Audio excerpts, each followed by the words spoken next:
Les montagnes du Guatemala en Amérique centrale. Nous avons rendez-vous en plein cœur de la jungle à 6 heures de route de la capitale. Un chemin plus adapté aux chevaux qu'aux 4x4. Les paysans qui nous attendent sont les victimes d'un crime oublié depuis plus de 60 ans. Ils nous emmènent auprès de leur père, qui a servi de cobaye à des expériences américaines sur les maladies sexuellement transmissibles. À 87 ans, Don Federico est l'un des tout derniers survivants de ces tests. Dans les années 50, il faisait son service militaire sur une base de l'armée de l'air utilisée par les Américains. Un jour, il a été convoqué à l'infirmerie. Je devais surveiller les avions de l'armée américaine. C'est à ce moment-là qu'ils m'ont fait des injections. Et comment vous ont-ils infecté? Ils m'ont fait des piqûres, mais ils ne m'ont jamais dit pourquoi. Pendant les examens, on passait tous à la suite les uns des autres. On devait se déshabiller, on y allait tout nu et on signait un registre. Des piqûres, j'en ai eu 3 fois. Après, j'avais une matière rouge qui sortait de mon sexe. Et c'est là que j'ai commencé à avoir des problèmes urinaires. À l'époque, Don Federico et ses compagnons ne le savent pas, mais ils viennent d'être contaminés avec des germes de la syphilis, une maladie sexuellement transmissible qui fait des ravages dans les rangs de l'armée américaine. Les médecins veulent tester un remède tout juste découvert, la pénicilline. Alors Washington a autorisé un programme secret d'expérience au Guatemala. Méthode, contaminer des sujets en bonne santé pour étudier l'efficacité du remède. 60 ans plus tard, Don Federico a transmis la maladie à toute sa famille.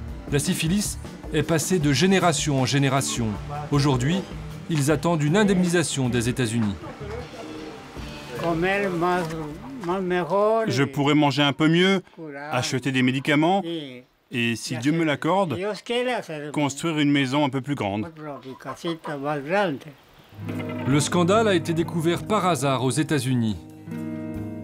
Nous nous rendons dans la banlieue chic de Boston, au Wellesley College, un établissement huppé pour jeunes filles de bonne famille. C'est ici que travaille celle qui a découvert le poteau rose, une historienne spécialiste des tests médicaux aux États-Unis. L'an dernier, en consultant des archives, elle tombe sur les documents d'un certain Dr Cutler.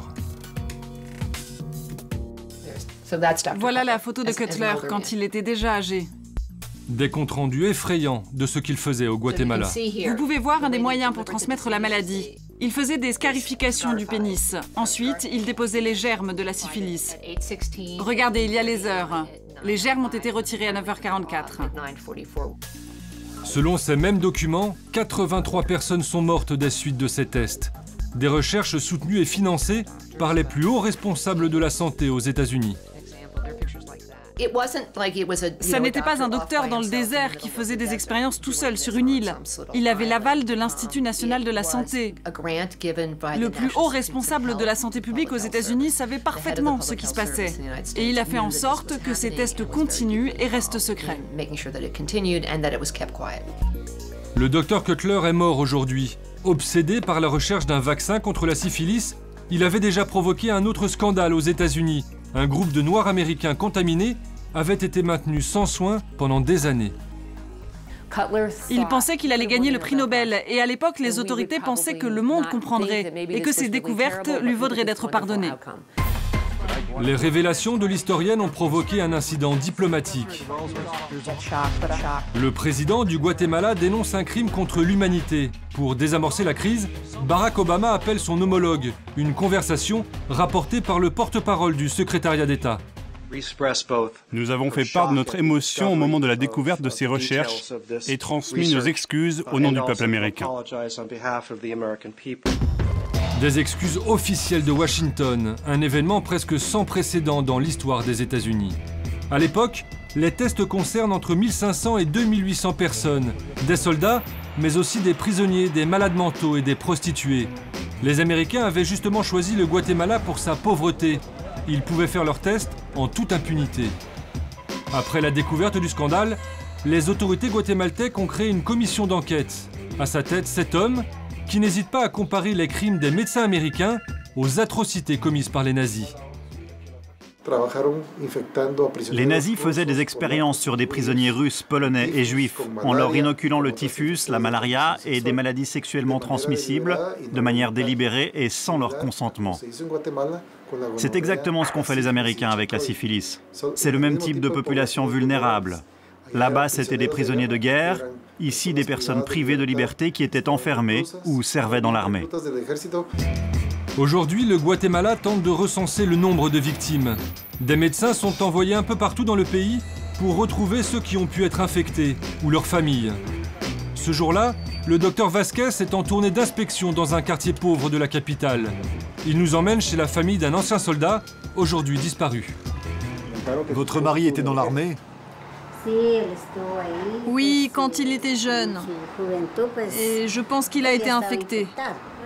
Sa fille Esperanza a 27 ans. Elle est lourdement handicapée.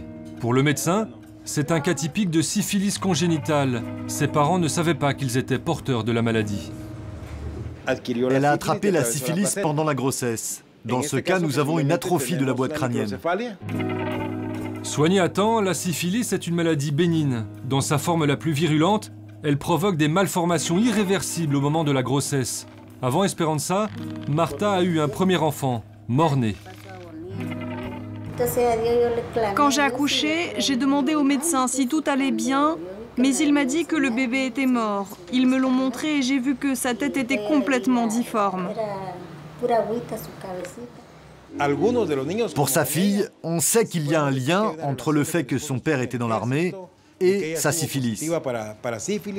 Mais certains soldats ont contaminé plusieurs femmes qui ont eu plusieurs grossesses avec des complications.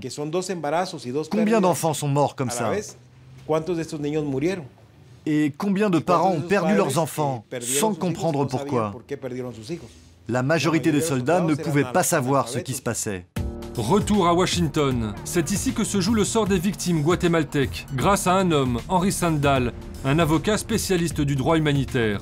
Il a assigné l'État américain devant les tribunaux.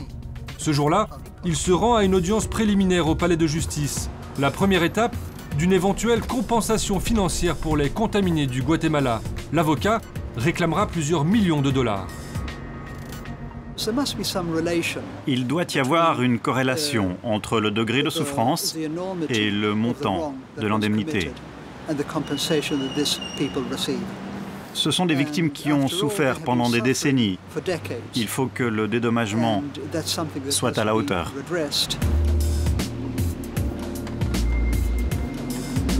Une première audience à huis clos pour une procédure qui risque de durer très longtemps. Trop longtemps sans doute pour Federico, qui attend depuis 60 ans des réponses à ses douleurs, pour lui, pour sa famille.